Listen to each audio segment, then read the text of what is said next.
friends, welcome back to Nerd Culture. My name is Ruth, and today I'm going to be talking to you about Disney's newest movie about everyone's favorite villain, Cruella.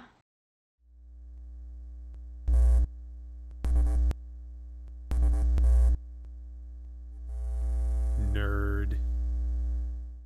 So, Disney live-action remakes suck.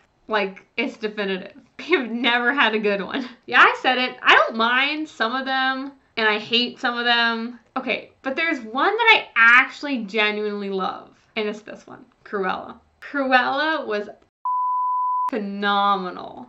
Cruella was not a live-action remake of an old Disney animated film. It was actually a prequel showing the villain's backstory. And let's take a second, because I think if I asked you to think of your favorite villain right now, you might say a superhero villain, right? Like the Joker. But I think a lot of you would picture a Disney villain. And it's because Disney villains are iconic. And if you look back at a lot of the classic Disney films, so many of those villains are amazing. And honestly, I think they get a lot more love than some of our heroes do. Disney knows how to make a good villain. We have so many unapologetically evil villains that regardless of what the hero does or what environment or situation tries to get out of them, they will stay evil, right? Not to get into it, but the evil queen wants to kill Snow White and she will do whatever it takes to get him. And even recently, with Hans, will go at lengths to get this throne, even if it means killing Elsa and lying to Anna about loving her. And it's Disney knows how to make a villain, and for once they've made a film where the villain is the starring role, and it worked so well. Disney knows how to make a villain, and maybe it's time for them to explore more of this dark side.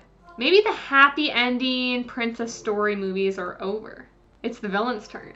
Okay, I actually don't mean that, because the princess movies are definitely my favorite type of Disney movies, but I love what they did with Cruella, so I would definitely be on board if Disney kept going with these kind of more darker, serious toned, evil movies.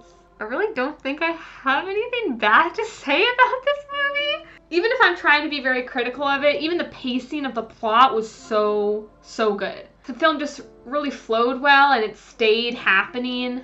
Every scene was just bam, bam, bam. Disney took risks with this one, and they all worked. It was fucking cool, dude. It was rated PG-13, which is high for Disney, famously. It's been a while since they put out a PG-13 movie, and definitely because it's Cruella, I think a lot of grown-ups were suspecting that it would be more of a kid's movie because it's about, a kid's villain, but I really enjoyed all the PG-13 elements because I thought it really brought through the story, and I'm really happy that they decided to take more of an adult approach to it because I think it worked really well.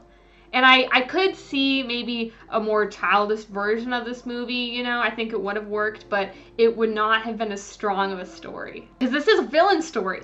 Cruella turns, and during that turn, there's going to be some more mature, violent aspects to the story. The aesthetics overall were amazing. We've seen fashion-influenced or fashion-inspired movies before, like The Devil Wears Prada, but there was the evil, dark twist with Cruella was really added to that trope that we've seen before. The fashion choices were great too. It takes place during 1970s London, wherein, the punk rock revolution was happening, and that's very clear based on Cruella's rebellious fashion choices. This movie definitely had a more aggressive soundtrack, but I liked that. I think it added to the movie, and it created this atmosphere that was, very rock and roll, very exciting all the time. It added more of it brought the badass energy, but I really think it was the characters that really carried this movie and helped make the storyline tight and strong.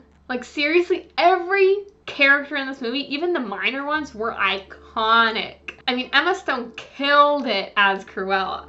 Perfect bad bitch energy. And the shift when she turns evil, and when you're sitting there and you're watching, you're all hell is about to break loose, and we're about to see the devil that is Cruella de Vil. When that happens, oh my god, the whole experience just felt super addicting, and sitting there in the movie theater, I could feel my girl start to accept her madness, and it felt so good seeing her succumb to the darkness.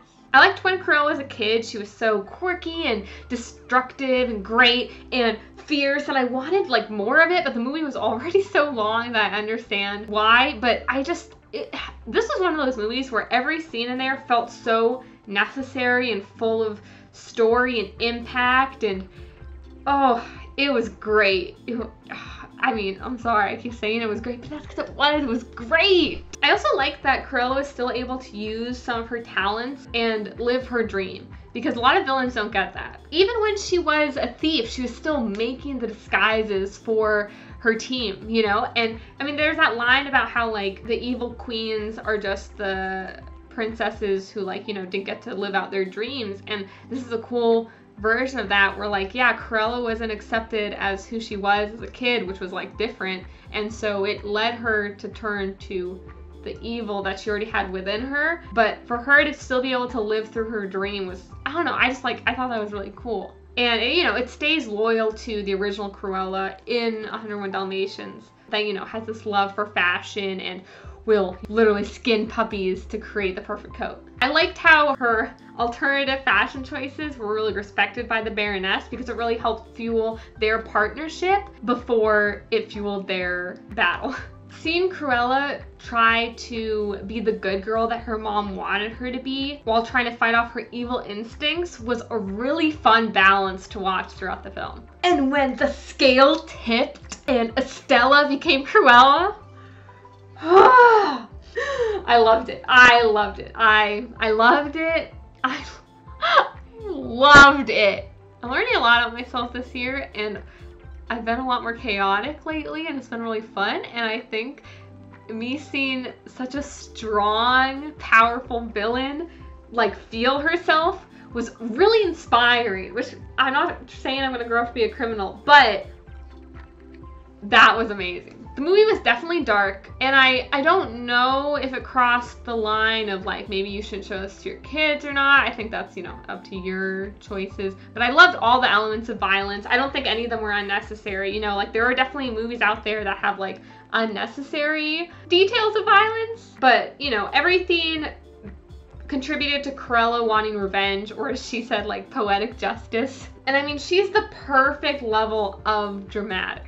And I loved seeing her extreme side. The Cruella from the original 100 Dalmatians is quite dramatic and mad and evil. So it was great to see her origin story demonstrate that same energy. You know, I wouldn't have wanted them to paint her in a light where we felt sorry for her. And I mean, there were definitely elements, you know, where you wanted her to win, but I think it was done really well where, you know, you wanted her to win, but you also saw that she was kind of getting out of control here, and that contributes to her eventually turning into the villain that she is and that we know her as. Emma Thompson also killed it as the villain to Cruella in this film. And the Baroness herself was actually implied to have done a lot of evil things, so that was fun. And Horace and Jasper were also really great. I love their relationship with Estella turning into Cruella, because it just made the transformation feel a lot more intense, and it gave us more of an intimate